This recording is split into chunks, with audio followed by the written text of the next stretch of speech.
Islam Channel, media Sipakainga. Kaitan dengan bank konvensional dan pinjam meminjam lembaga ribawi. Karena saya pernah membaca salah satu yang dilaknat Allah adalah pencatat dan saksi perjanjian riba. Apakah pemahaman dan saya sudah tepat, Ustaz? Tayyib. Dan saya kira ini mewakili sebagian dari kegelisahan teman-teman yang mungkin bisa kita diskusikan pada malam hari ini.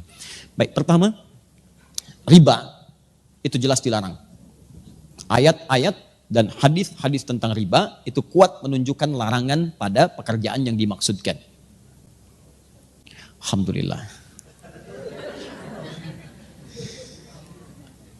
Sebentar. Hadis Muslim hadis 1402 juga 1389. Man dalla ala khairin falau ajruhu mithla fa'ilih min ghairi an yankusa min ajri syai'. Siapa yang menunjukkan, memfasilitasi, membantu pada kebaikan, dia akan mendapat pahala yang sama dengan yang mengerjakan tanpa dikurangi sedikit pun. Ya, Masya Allah. Mudah-mudahan pahala yang menghapus sama dengan menulis ya. Baik. Ya, sementara saya tidak menulis dulu, fokus ini. Pertama, ayat-ayat dan hadis yang berbicara tentang riba, semua sepakat menuju pada satu kesimpulan yang sama. Haram riba. Ya, kalau bicara tentang riba, jelas haram. Quran surah kedua misalnya Al-Baqarah ayat 275. Paling kanan sebelah atas. Quran surah kedua ayat 275. Menyerupakan orang pelaku riba dengan orang yang sedang kesurupan. Artinya ada yang salah dalam dirinya. Bukankah orang kesurupan itu banyak salahnya? Kata-katanya meracau, tindakannya kacau dan sebagainya. Itu bahasa kiasan. Seakan-akan orang riba itu banyak salah dalam dirinya. Makannya salah, gerakannya salah, macam-macamnya salah. Karena ingat, kalau sesuatu yang haram masuk ke dalam diri seseorang, menyebar lewat darah, maka semuanya ini akan punya konsekuensi yang tidak mudah. Satu, dia akan menutup pintu-pintu kebaikan dalam dirinya. Misal, masuk ke telinga, Quran surah ke-6 ayat 25. Wa fi adhanihim waqra, di telinganya akan berbentuk sumbatan. Menyumbat. Bukan gak bisa dengar. Karena yang haram, yang jelek itu nutup, yang baik ketutup. Jelek lawannya baik. Kalau yang jelek masuk, yang baik gak akan masuk, Pak. Orang yang kata-katanya buruk, maka dia sulit mengatakan kosakata yang baik. Sama dengan orang yang terbiasa berkata yang baik, maka dia sulit menemukan kosakata yang buruk. Karena itu ketika yang buruk masuk ke dalam diri, beredar kemudian dengan darah, jadi daging menutup pintu kebaikan. Makanya jangan heran, orang-orang yang kemudian tertutup pendengarannya untuk mendengarkan kebaikan, kalau yang jelek-jelek cepat masuk. Tapi yang baik susah. Bahkan rumahnya di sini, ini masjid, jaraknya cuma 5 meter. Speaker masjid ke rumahnya begini. Adzan berkumandang, Allahu Akbar, gak kedengaran. Sementara yang 500 meter bahkan 5 kilo, itu sebelum waktunya adzan sudah datang. Dengan kakinya dia melangkah, ini sepeda ada, mobil ada, segalanya ada. Tinggal jalan kaki, gak tembus. As-salatu khairum minan naum, terbalik ke telinganya, an-naumu khairum minas salat. Ya, ini poinnya. Masuk ke mata jadi bahaya.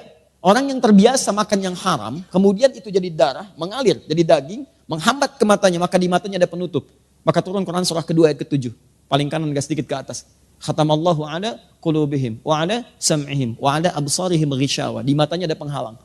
Sehingga dia nggak bisa bedakan mana sesuatu yang baik, mana yang tidak baik. Masuk ke tangan, ini sentuhannya nggak baik. Sudah senang dengan yang haram. Kalau yang haram sudah menguasai dirinya, maka yang halal-halal akan cenderung terhindari. Istri yang halal sudah tidak dipandang lagi. Suami yang halal sudah tidak peka lagi. Anak yang halal sudah tidak disenangi lagi. Semua akan tergerak pada kepentingan-kepentingan yang haram. Seperti minyak tidak bersatu dengan air, maka haram pun tidak akan pernah bersatu dengan halal. Karena itu Allah katakan, pelaku riba itu cenderung punya masalah dalam hidupnya seperti orang yang kesurupan, dikerjai oleh setan. Kemudian sampai ke ayat Quran surah kedua, ayat 278-nya diminta untuk bertobat. Kemudian ayat 279-nya diminta untuk kemudian oleh Allah Subhanahu wa taala dengan ancaman yang kuat, kalau tidak mau bertobat maka Anda seakan-akan mengajak perang dengan saya dan Rasul. Maaf ya Bu ya, Pak ya. Anda dengan manusia saja kalau orang kuat sulit untuk mengalahkannya. Sekarang pengen ngajak perang dengan Allah. Maaf, kalau Anda punya masalah dengan manusia, saya punya masalah dengan orang Bandung, saya pindah ke Jakarta. Saya punya masalah dengan orang Indonesia, saya pindah ke Malaysia. Saya punya masalah dengan orang Asia, saya pindah ke Eropa. Tapi Anda punya masalah dengan Allah, mau lari kemana? Itu poinnya. Maka saya belum bicara tentang hukum, saya ingin bicara pertama tentang riba. Riba itu jelas haram. Riba sama dengan haram. Tahan? Maka segala unsur yang terkait dengan riba, semua keterangannya lewat hadis Nabi SAW. Baik pelakunya, baik pemberinya, baik pencatatnya, baik saksinya, dia dilaknat oleh Allah Subhanahu wa taala dan Rasulnya, tetap mendapatkan hukuman yang sama, haram. Pelaku, pemberi yang menerima, saksi, bahkan pencatat, fasilitator. Awas, saya belum bicara tentang profesi, saya bicara tentang riba. Jadi kalau ada orang mengerjakan kemudian riba, ya, bahkan saat ada alternatif yang lain dia paksakan untuk mengerjakan riba, maka dia masuk dalam kategori ini. Haram sama dengan dosa. Laknat, kalau sudah ada laknat, resikonya tidak mudah. Laknat itu resikonya paling dahsyat itu neraka jahanam. Baik, ibu tahu neraka yang paling ringan? Tadi kalau bapak baca Quran, naik sedikit ke ayat 56-nya, An-Nisa 56 itu neraka yang paling ringan. Paling kanan sebelah atas. Innal ladzina kafaru bi ayatina sawfa nuslihim nara.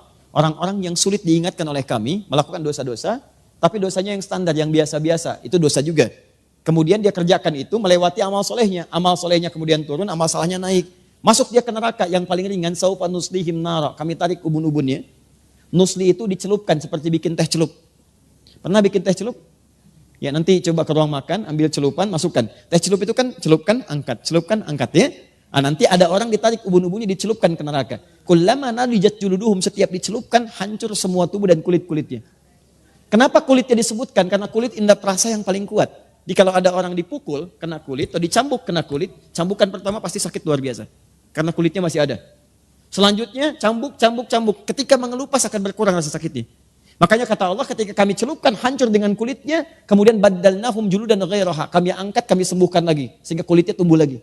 Liyadzuqul adzab, supaya merasakan azab seperti serupa tadi. Tidak berkurang sakitnya. Itu sekali celup, Pak, satu harinya sama dengan 1000 tahun. Satu detiknya sama dengan 48 hari. Kalau mau coba silakan aja. Ini yang paling ringan. Nah, orang yang dilaknat oleh Allah, itu muara paling dahsyatnya jahanam. Neraka jahanam. Dari mana taunya? Buka Quran misalnya, teman-teman sekalian, An-Nisa, Quran surah keempat, dari ayat 92 sampai 93. Begitu masuk 93, Allah menerangkan tentang pembunuhan berencana. Lihat kalimatnya. Wa may yaqtul mu'minan muta'ammida. Siapa yang sengaja merencanakan pembunuhan, apalagi kemudian menimpa satu orang beriman, fajazauhu jahannam, maka balasannya neraka jahanam. Perhatikan, wa ghadiballahu alaihi, Allah murka kepadanya, wa la'anahu, dan dilaknat oleh Allah. Laknat disandingkan dengan neraka jahanam di ayat ini. Ya, jangan lihat contoh kasus pembunuhannya. Lihat kemudian pengertian hukumannya. Kata Allah, masuk neraka jahanam, kemudian dibenci oleh Allah, dimurkai, kemudian mendapatkan laknat. Di laknat itu ketika turun dari Allah, maka muaranya bersamaan dengan neraka jahanam. Lihat persamaannya. Nah, sekarang dalam kasus riba ini, orang yang sengaja mengerjakan riba maka akan dilaknat oleh Allah. Maka saat kembali kemudian kepada Allah, kalau dia tidak bertobat, maka muaranya neraka jahanam. Karena itu hati-hati kalau Anda ikut taklim dan sebagainya, mengajak kepada melukai orang lain, apalagi sampai kemudian mengeksekusi orang, bom sana, bom sini, awas dengan ketentuan yang menyalahi syariat, maka hati-hati. Tidak ada satupun orang beriman yang bercita-cita masuk neraka jahanam. Saya saat terjadi bom di Jalan Tamrin itu, Bu, saya sedang di Lampung, Pak. Kejadian langsung saya ditanya, Ustadz, apakah bom di Jalan Tamrin termasuk jihad fisabilillah? Saya jawab, Pak, sependek pengetahuan saya, jihad fisabilillah itu jihad di jalan Allah, bukan di Jalan Tamrin.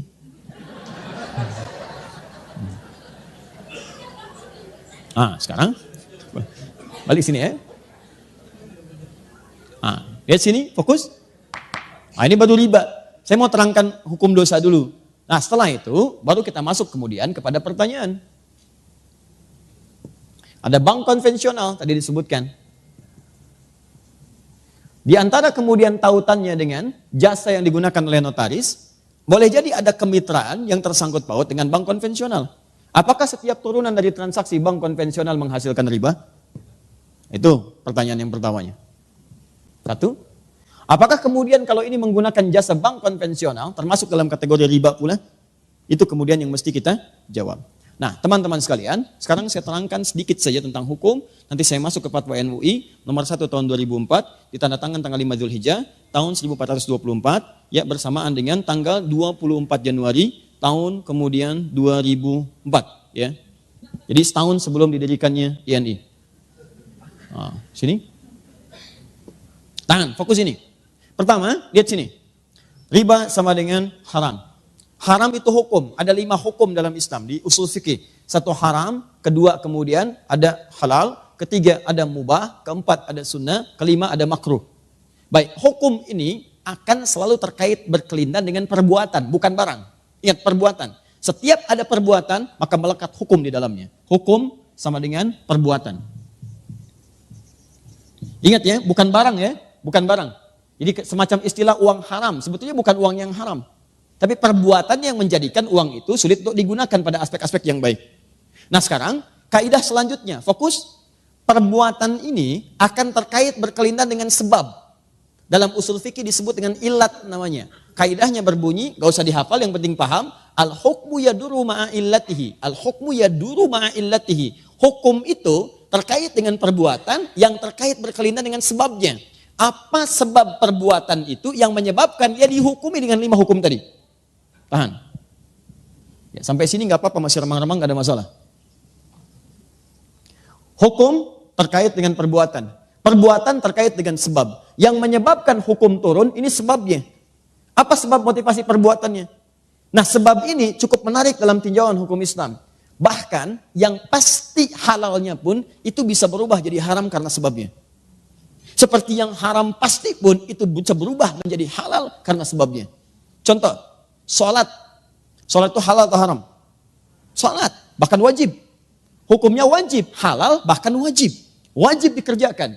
Tapi ternyata yang wajib ini bisa menjadi haram dikerjakan saat ada sebab tertentu yang mengiringi penunaiannya. Contoh, sholat dengan ria.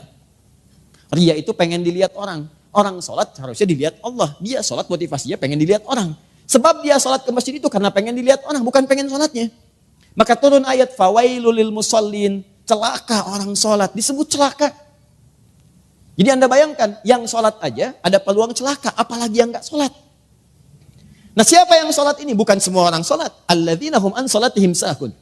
Yang lalai dalam sholatnya. Siapa orang lalai ini? Alladzina hum yura'un, yang ria. Sholat yang hukumnya wajib, itu bisa berubah haram ketika dikerjakan dalam konteks ria dalam mengerjakannya. Paham?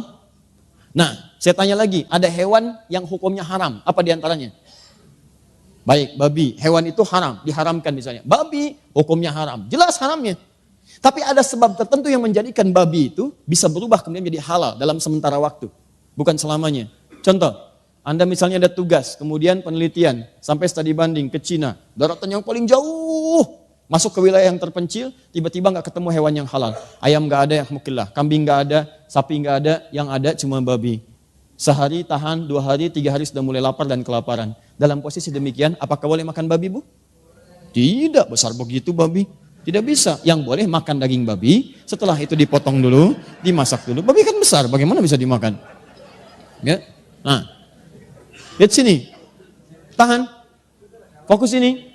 Jadi ambil sebagian dagingnya, kemudian dia mulai dibersihkan, dia dimasak dengan baik dan sebagainya. Dan di saat itu dia menjadi halal. Lihat, halal untuk dimakan untuk menutupi rasa lapar saja, bukan untuk dinikmati. Bukan untuk dinikmati. Ya, jadi sifatnya sementara. Perhatikan baik-baik ya. Semua yang berhukum tetap ketika ada sebab tertentu pasti sementara sifatnya. Ya, ini siap, lihat baik-baik. Ini hukumnya haram. Karena ada sebab tertentu, maka dia sementara menjadi halal. Sampai hilang sebabnya itu. Begitu Anda kemudian menemukan ayam, maka babi sudah tidak halal lagi. Tinggalkan babi. Sekarang yang dimakan apa? Bukan ayam besar begitu, daging ayam yang dimakan. Ya, Anda sembelih dulu, kemudian potong itu, masak dengan baik, baru dimakan. Babi tinggalkan, maka hukum halal bagi babi pada satu yang sementara sudah tidak berlaku lagi. Sekarang maaf, sampai sini paham gak? Kalau sudah paham, pemahaman ini secara simpel saja, mari kita terapkan dalam pertanyaan tadi. Lihat baik-baik, riba jelas haramnya. Bank konvensional memuati suatu hukum yang di dalamnya mengandung unsur riba. Bunga yang telah ditetapkan sebelumnya. Kemudian dia bisa bertambah. Bahkan lebih fatal daripada jahiliyah. Saat jahiliyah itu jatuh tempo, baru kemudian kalau tidak bisa bayar bunga berlaku. Bank konvensional sebelum jatuh tempo sudah dituliskan. Sekian. Bahkan dia bisa bertambah. Itu jelas riba. Tahan sebentar. Nah, di sisi yang lain, ada fundamental ekonomi yang menentukan stabilitas dalam muamalah. Bahkan dalam sistem pemerintahan. Nah, sekarang pertanyaannya, lihat baik-baik. Kalau ekonomi tidak berlangsung dengan baik, maka syarat mendapatkan ketenangan dalam dunia pemerintahan, kata Al-Quran cuma 2. Itu yang paling utama. Dalam surat Al-Quraish, li'ila fi Quraishin, ila fihim rihlata syita iwassayf, falyabudu rabb hadzal bait, alladzi at'amahum min ju'. 1, wa amanahum min khauf. At'amahum min ju' itu stabilitas ekonomi. Yang kedua, wa amanahum min khauf, stabilitas politik. Kalau dua terganggu, maka akan menjadikan goncangan dalam pemerintahan. Ekonomi kuat tapi politik gak bagus, goncang. Maaf, politik kuat tapi ekonomi gak bagus, goncang. Yang jadi persoalan, transaksi-transaksi dalam kehidupan itu bagian dari putaran roda untuk menguatkan nilai perekonomian. Sekarang persoalannya, dalam dunia perekonomian kita ini, taruh ada terkait dengan jasa-jasa notaris. Maka digunakanlah kemudian kemitraan dengan bank. Pertanyaannya, bagaimana ketika saya menggunakan hukum ini sementara di dalamnya ada riba? Maka semua ulama sepakat termasuk dalam fatwa ulama nomor 1 tahun 2004 dari Majelis Ulama Indonesia, kalau dalam lingkar pekerjaan itu ada bank yang masih menggunakan nilai-nilai syariat, bank syariah dengan konsep syariah yang benar, ya dengan turunan-turunan yang benar, maka jelas solusinya. Ini yang digunakan sebagai fasilitator dan haram menggunakan yang ini.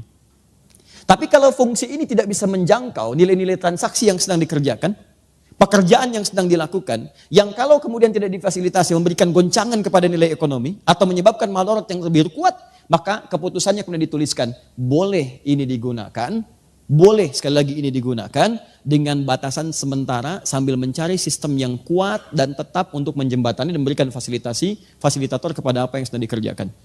Jadi kalau pertanyaan cepatnya, sepanjang bisa di-cover oleh bank-bank syariah dengan hukum yang benar, maka itu kemudian yang dipilih.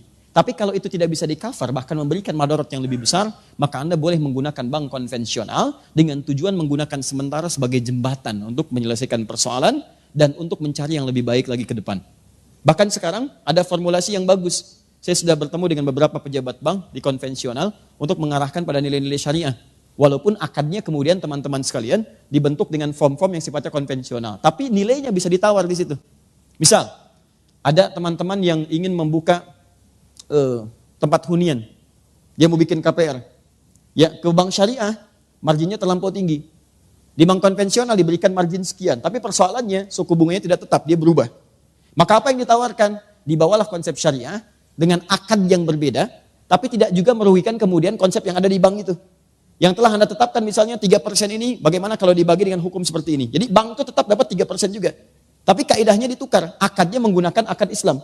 Ya, jadi bukan mengganti jubah, bukan.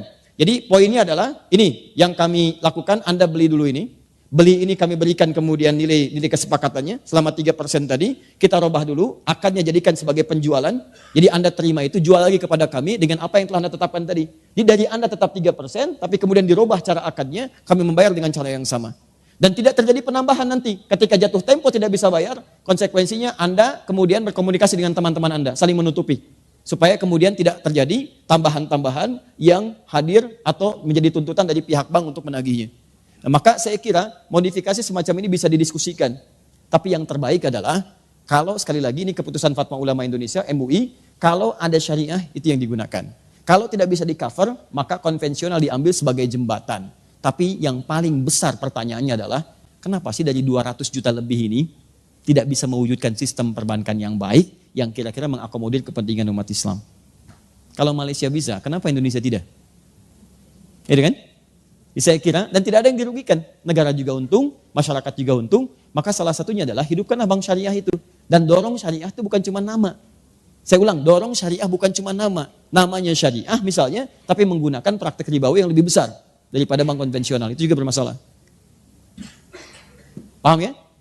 Nah, jadi kesimpulan singkatnya, dalam konteks demikian, jika ada bisa itu ditangani oleh bank syariah, maka bank syariah itu yang diutamakan. Jika tidak memungkinkan, maka boleh menggunakan kemitraan dengan bank konvensional sepanjang memahami itu sebagai wasilah, bukan sebagai tujuan.